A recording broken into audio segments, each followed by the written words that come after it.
Welcome to day 31 of the 2016 Horror-a-Thon, brought to you by Nightmare Effects. This is it. We've done it. We're here. It's Halloween. And while we already have looked at the Halloween franchise, it feels wrong if we don't look at it again at Halloween. So we're going to rank the entire Halloween franchise from worst to best. And, give a little input on those. That way you don't have to watch every single review. And like the 20-minute one we have for each two. You still can watch the reviews. You still can. But just in case you don't know where they land with us. Right. By the way, throw our ratings out the window. For if you've seen our reviews already, throw them out the window because our ranking might be a little bit different than actually our reviews say. Because there's some guilty pleasures in there, of course, et cetera, et cetera. So taking home last place, which one do you think? Is it a tough decision? No, it's not. It's absolutely Rob Zombie's Halloween 2. It is so bad. It's absolutely horrendous. We ranted for like almost 20 minutes. 20 minutes, yeah. It lacks story. It lacks good characters. It lacks that evil Michael Myers entity. Some stuff that just doesn't make any sense at all, like the white horse and his mom being an angel or something. Like, I don't know. There's just so many unanswered questions. And don't get me wrong, I love some of Rob Zombie's work, but taking somebody with his type of persona, putting it in into like these remakes, it wasn't a project that he should have taken on. Like, no shots at Rob Zombie, except this movie does suck. But like he's got the talent. This just wasn't something that he should have taken on because it's just not something that fits his type of style. Right. All right, man. Next up, Resurrection? Yeah, by far. Yeah, I'd say so. Listen, like I said, this is a bit of a guilty pleasure for me, because there are some stuff in there I really do enjoy. I can watch. Like, I have no problem getting through it. But yeah, it sucks. It's definitely the worst in the original franchise for sure. Yeah. Busta Rhymes, don't know why you're in this movie, but I like you. I thought you don't do good, but you do funny. Yeah, Tyra Banks sucks. There are no likable characters, including like Bianca is in the lead role. She sucked. They all suck. Everyone sucks, man, except for Ryan Merriman, who doesn't. He plays a pretty good role, I guess, but really not so much. And Brad Laurie as Michael does okay. Yeah. Pretty creepy Michael. But yeah, it sucks. If you're gonna avoid one in the original franchise, that's it. All right, next, Rob Zombie's Halloween for sure. Yeah. But hey, at least it's not as worse as Resurrection. I mean, at least it beats something. Yeah. At least it beats Again, something. the first 20 odd minutes are just horrible. Just horrible. So bad. If you can get past that, and you could skip it. You could just skip it. You really don't need to know. Michael kills his family. There you go. Yeah. It really isn't horrible. Yeah. It definitely still lacks likable characters. Yeah, Brad Dourif's pretty much the only likable character, and Daniel Harris is likable in this one, and he's likable in this one to a degree. I still think Laurie is no, especially comparing her to like Jamie Lee Curtis. Yeah. It's hard, and yeah, it's just they don't compare by any means, and that's why the remake definitely should stay fairly low on this list. All right, man. Next, here's where it's guessing games. Okay. Next, I have to say, man, it's got to be Halloween 6. Yeah. Halloween 6, The Curse of Michael Myers. Yeah. This movie's honestly just a complete mess. It's the curse idea and the thorn on his wrist and the stars lining up so Michael can be seen, which is also going to be on Halloween night, but we've clearly seen him on other nights of Halloween. Even in this movie, we see him on other nights of Halloween, so that premise doesn't make any sense. Paul Rudd, I'm sorry, he kind of sucks. I love Paul Rudd, but this is not it. This is not the one. This is a warm-up. He starts out okay as the weird guy, and it just slowly declines into getting enjoyment out of beating Michael Myers to a pulp. Yeah, it's almost like next Michael is Paul Rudd. Yeah, seriously, yeah. They could have went that direction. For sure. He went so cuckoo that he's now a psycho killer. Yeah. But then he goes he's back to normal, holding the baby again, Yeah. and yeah. So I guess he's satisfied now. But yeah, that one it kind of sucks. All right. Next is Halloween 5. We're starting to go in order here. Halloween 5, The Revenge of Michael Myers. Living up Halloween 4. The Return of Michael Myers. It just this is where the Thorn is first introduced, and there's just so many unanswered questions that it just doesn't make any sense. Like, I don't know what they were going, because the Curse Michael Myers idea wasn't made until like after this. So what were they doing with the guy in the black boots? The Thorn idea, no explanation. Yeah. Really, we didn't get an explanation in the next one. Yeah, like the first time they showed the shot of him at the beginning of the movie with the thorn on his wrist, it's like, what is that? Yeah. What does that have to do with anything? Then we don't even like see it again until the end of the movie, except like the thorn. There's a tiny little thorn above a light switch in his house. Yeah. See, just little stuff like that. It doesn't make any sense. Danielle does a good job, but she doesn't have many lines. Other than that, there are 0 likable characters. I mean, Dr. Loomis is good, obviously, and Bo Star is good, but the deputies are stupid. It's unrealistic as hell.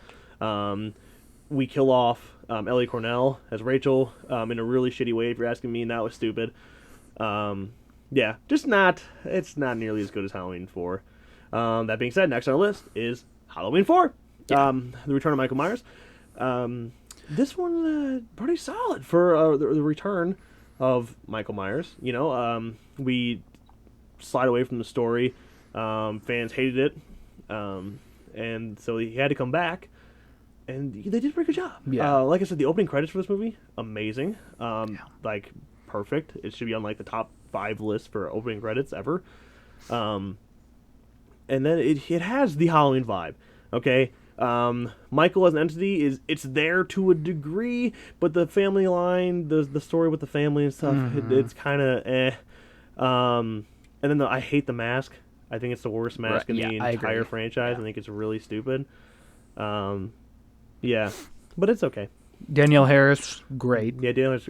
Ellie Cornell is great. There's some likable characters in this movie, which is why it's okay. You know, Danielle Harris, Ellie Cornell, Donald Pleasance is fantastic. We get the first look at Bo Star. Bo Star is fantastic.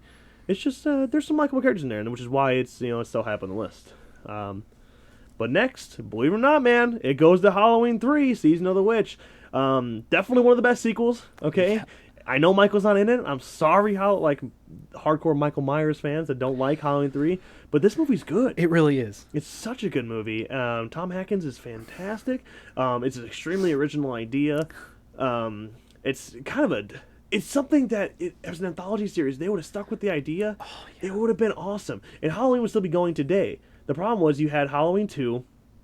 It ruined having Michael in 2 movies. Just kind of threw out the idea of an anthology series, and there's something you could do at that point. And it's just too bad because Halloween 3 really is good, extremely original. I mean, yeah, if it would have just been Season of the Witch or Season of the Witch, a Halloween story kind of a thing, yeah. Maybe it would have been better received. Like, oh, is this part of the Halloween series? I guarantee it would have been successful if it wasn't part of the Halloween series. And really, it's become sort of a resurgence in the last few years. Yeah. People are starting to come around. I really enjoy this movie. Yeah, it was really good. Yeah. It's really cool. But there are 3 better ones, and the order at this point gets pretty obvious. Halloween H2O is obviously next. Like I said, when we reviewed these movies, this is the perfect trilogy. 1, 2, H2O is great. Jamie Lee Curtis is fantastic. Josh Hartnett's fantastic. Honest to God, LL Cool J is pretty damn good. He took that role very seriously, and it shows. He did a good job. Chris Duran as Michael Myers is awesome. Chris Duran is probably, in my opinion, other than Nick Castle's persona of him in the original, Chris Duran's the second best. Yeah, for sure. Yeah. Very creepy. He brought in the idea of him lowering from the bars and stuff. That became an iconic image and really cool. Really cool. It also had a great resolution. Probably the best resolution in the entire series. Mm-hmm. It's just too bad we couldn't, really end it. Really end there. Yeah. But yeah, if you cut down to just see 3 movies, these are the 3 to go with for sure. Halloween 2 is next. 1981 Halloween 2. The original Halloween 2. The good Halloween 2. A lot of people, for some reason, people hate this movie. I think it's great. It's extremely suspenseful.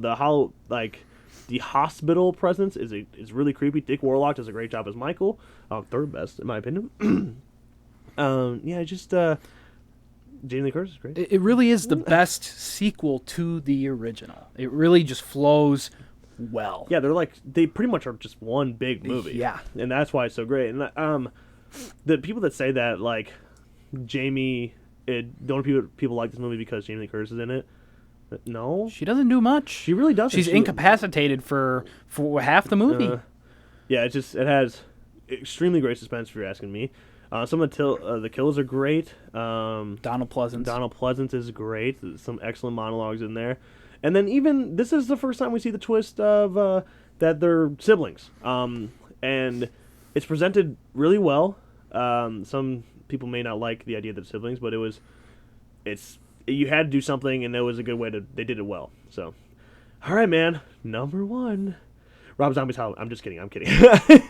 The original John Carpenter's Halloween from 1978. Absolutely perfect film. My favorite movie of all time. It's extremely suspenseful. How a slasher should be done. Michael is great. The entity idea. You can go on and on. The steady cam, like using a glide cam in it, is the first time it's ever really been done, and it was amazing. Jamie Lee Curtis performance. Donald Pleasance performance. PJ Souls. Just like everyone. Just everyone's great in this movie, man. And it's just... God, I could just watch. I've watched it. I would 10 times this month already. Like it's replay, just over and over again. You got to. It's so good. If you don't watch Halloween in the month of October, what are you doing? Like, true. Yeah, absolutely. If you haven't seen John Carpenter's Halloween, make sure you go check it out. And if you're gonna watch 2 other ones, 2 7 yeah, check out some of the sequels. Some of the sequels. You can stop after 4. If you want to go see 5, go ahead. 6. Yeah. Nah. Okay. We're gonna go ahead and conclude this episode, but before we do, we're gonna shout out Nightmare Effects, our sponsor, one last time. So make sure you guys stay tuned, and we'll be back in a minute. Nightmare Effects is an independent mask company providing you with quality craftsmanship at gruesomely affordable prices. They offer both replica masks and busts of one of the most iconic killers in cinematic history, while also offering custom orders and repaints. Like their page on Facebook and get your own today.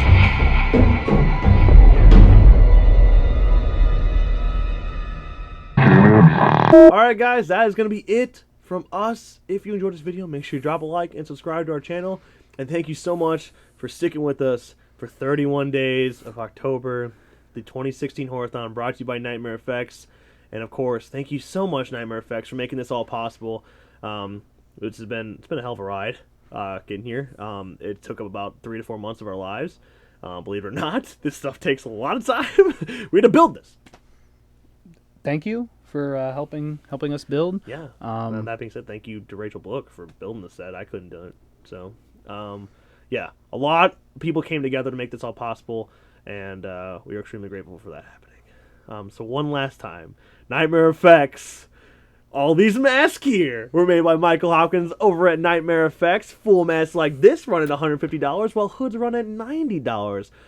Great, amazing quality mask at extremely low prices. Okay? If you're looking to build up that Jason memorabilia, make sure you go like their page on Facebook and let them know that we sent you.